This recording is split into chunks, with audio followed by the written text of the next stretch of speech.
Hello, welcome to Corn Corner.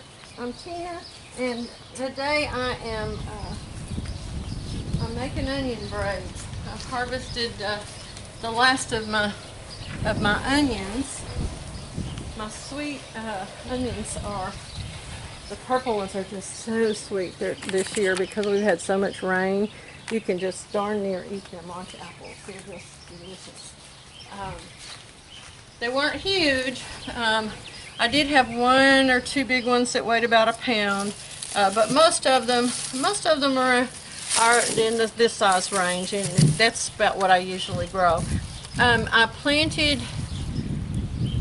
probably planted about a pound's worth of onion sets, maybe a pound and a half. I can't remember how many bundles I had, but so far I've harvested 27 pounds of onions, not counting these that I'm working on, and not counting the others that I'll show you in a little while well, let me show you now.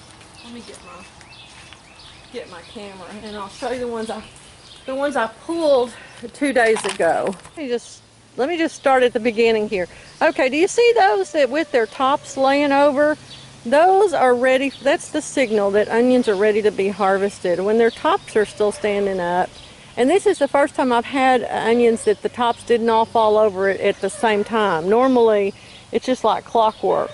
But for some reason, with this particular variety, these red onions, they're falling over a few at a time. So they say you can stomp them if you want to, but anyway, they just naturally will. The first time I ever grew onions, I went out one day and my whole field, my whole little plot of them was run over like that. And I went in the house. I told Paul, I said, somebody stomped all my onions, and he said, no, nobody did that. And so I did a little research and discovered that that's actually what they do when they're ready to be harvested. So my dirt has a lot of clay in it, so I cannot just pull them out of it. So I did have to use a fork and get under them and kind of loosen them all to pull them up.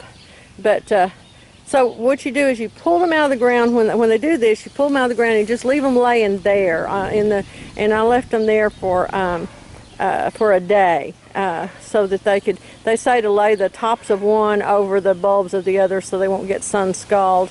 But that way they get a chance to just kind of dry a little bit in the field. Then I came back with my wagon and I gathered them all up yesterday. Now we'll go see what that looks like. Oh, see that, let me show you here. Let me back up a little bit.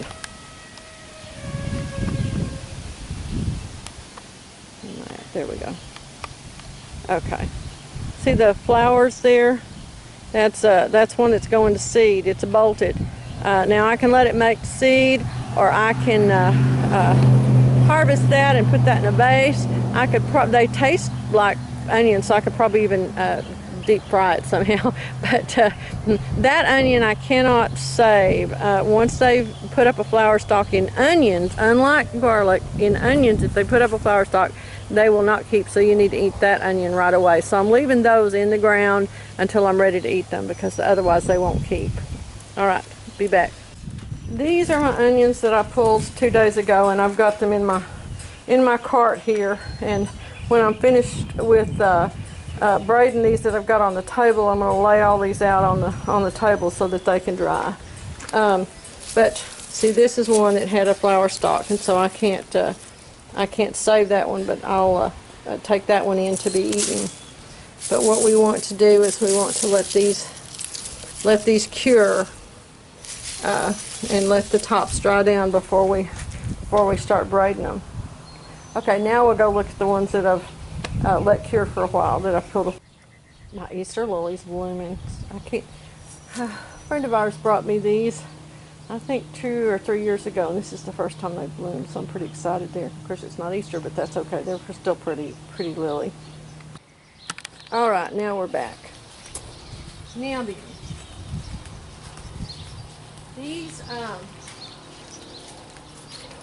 this is the reason to braid them is just to give you a way to handle them. You can put them into pantyhose. You can put them into mesh bags. Anything that'll enable you to put them up where they can get air around them. That all those little papers, as long as those papers are dry, your onions are going to keep. So the way I do it is to just braid them. And I've got me a tie here. And what I like to do when I'm doing it is I like to start with my heaviest ones on the bottom, my biggest ones. And okay, let me finish trimming my roots there.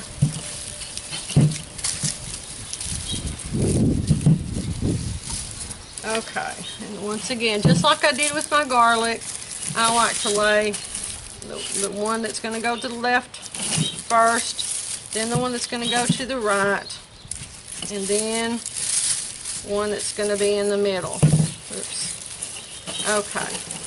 And then I pull I'm left-handed, so I pull the left side over first and then the right side. Now I can just keep adding onions. I'm going to pull the left side over and add that onion on top of it, on top of that one that's the left one that I'm bringing over. Now I'm going to bring the right side over. I'm going to add an onion on top of that right one that's coming over. Now bring the left side over. And you can clean these up as much as you want. You know, you can knock these loose skins off. There we go. Okay. Bring that left side over. Okay, now I'm going to put one in here on the right side. It's going into the middle. Now another one for the left side. See how I'm getting to a little bit smaller ones? There's a couple of things that this does. One is it gives me different sized onions available in each braid. And the other thing it makes them not top heavy. I kind of get to a point when, I don't know how much this one weighs. It's got 3, 6, it's got 9 onions in it. And let me tie it off and we'll see how much it weighs here. But I just keep on braiding. Just keep it up.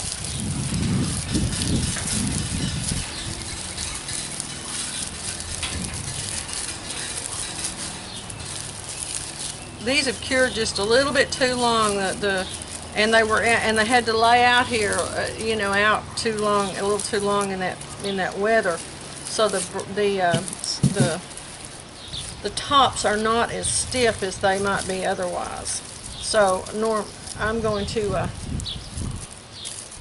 trim that top, make that nice and even. I'm going to put my string around, bring it up from behind, pull it really tight, and make my bow. And there's one. So I'm going to finish these off, and then we'll see how much total I've got so far.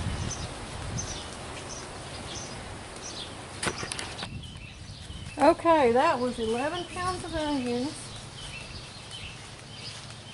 that I tied up into 6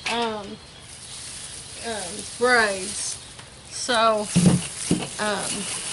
that means so far, not counting these that I'm putting out, I'm laying these out, see, so they can cure.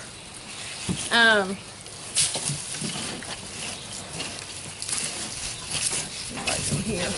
I'll lay them with their tops down first, and then lay the other tops on top of them. That way my tops aren't getting, I don't have something wet under my bulbs. That's the key there. So that means I had, what did I say? I had 27 pounds earlier, and now I've got 11. So that's 38 pounds of onions so far, not counting these. So that's coming along really, really well for a really good onion harvest. Makes me very happy. Unfortunately, these will not keep all year either. In the north, you can grow long keeping onions, but we cannot. We have, down here in the south, we have to grow what's called short day onions. And because we don't have enough daylight to make the long day onions bulb. And they're the ones, the long day ones are the ones that are the best keepers. So we'll have to use these up. Of course I grew a lot this year because I thought we were going to have the farmer's market, and I was planning to have my onion braids to sell all through the summer. But since we didn't, that means I have lots of excess that I can share with my neighbors and with the folks at church, and with some of the maybe even with some of the charitable things that we try to support. We have a young friend who's trying to get a sobriety house going, a Christian sobriety house for men who want to get clean and sober. That we don't have anything like that locally. Our Salvation Army does not have a shelter. So he has taken it upon himself, and his wife is supporting him, is supportive of it, and he has gone full time into this ministry. So we don't have a lot of money to help him with, but we do donate monthly, and things like this excess, you know, we can provide for him. So I'm going to finish getting this laid out, and if you've liked it, I hope you'll give us a thumbs up, and please subscribe. If you are interested in growing onions, I think they're one of the easiest crops to grow. I love growing them. I get to plant them in the winter when I can't plant anything else, and they don't require much care at all. Really just watering, once in a while some fertilizer, but because of the time of year that they grow here in the south, there's not even any weeding to have to be done. They all tell you immediately when they're ready to be pulled. Most of their growth is on top of the ground, so you can watch them develop. So they're just a real satisfying crop to grow. All right, thank y'all a bunch.